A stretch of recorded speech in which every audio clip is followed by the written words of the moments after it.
Assalamualaikum. So, eto po yung mga na-order ko sa iHerb. Alhamdulillah, halos lahat ko naman nagustuhan, maliban lang sa iisang product na kasalanan ko din dahil hindi ako nag-check ng mga ingredients bago ko ito binili. So, dahil nakita ko na maganda yung brand, sikat yung brand, akala ko maganda yung mga ingredients. Pero, sa kagaya ko na pihikan talaga sa mga skincare ingredients na ginagamit ay meron akong hindi nagustuhan sa ingredients neto. So, inshallah ay gagawaan ko din ito isa-isa ng review, but for now ay ipapakita ko sa inyo kung ano nga ba talaga yung aking na-order. So, isa na dito ay etong supplement na talaga namang nakatulong sa aking allergy. So, allergy ang common na maiintindihan ng lahat, pero ang medical term ay urticaria. So, eto yon, hindi ko alam kung nakikita ninyo sa aking kamay, may mapula dyan.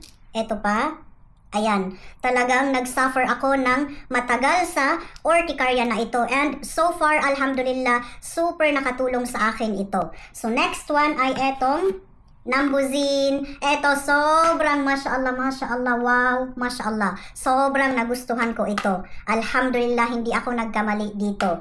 So, sunod ay super obsessed ako sa mga mineral tinted sunscreen at matagal na akong naghahanap ng mga ito dahil nga meron akong dark spots at gusto kong mas protektado ang aking skin at para hindi lumala ang maitim sa aking skin. At eto yun sila, lahat ito ay nasubukan ko ng gamitin and mashallah, wala akong masabi. Yung suot ko ngayon, yung ginamit ko ngayon sa aking face ay eto yon. So far, mashallah, wala akong ibang comment, wala akong ibang masabi, kundi mashallah, wow na wow.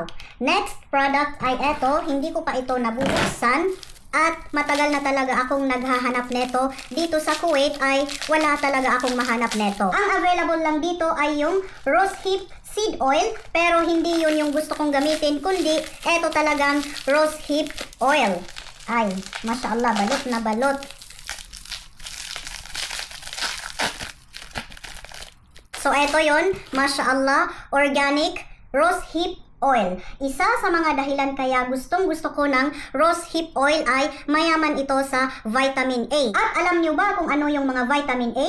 Yun sina tretinoin, retinol, retinal na super trending ngayon at madaming gumagamit ngayon dahil nga napakadami ng benefits neto sa ating skin. So matagal na akong gumagamit ng mga facial oils dahil gustong-gusto din yan ng aking skin. At isa na sa face oils na ginagamit ko ang rose hip seed oil dahil nga wala akong mahanap. Kaya nga nung nakita ko ito ay nag-order na ako dahil gusto kong gamitin. Pwede ito sa katawan at pwede rin ito sa ating face. At ang maganda nito ay safe ito sa mga buntis at lactating moms dahil natural ito na pinanggagalingan ng vitamin A or ng retinol. So ang pinakahuling product ay yung product na na-disappoint ako dahil magandang brand ito, galing ito sa Nambuzin at gusto ko talagang makagamit ng ceramide cream kaya nag-order ako neto, pero meron akong hindi nagustuhan sa ingredient neto. Meron itong alcohol na alam nyo naman na hindi ko gusto ang alcohol sa aking skincare ingredients. So ayun lang po lahat ng aking na-order. Mashallah, appreciate ko yung ganito na nakasulat yung salamat ng iba't ibang lingwahe. Merong Arabic, merong Turkish, merong Tagalog, merong English. Ayan, ang sarap basahin ng ganito.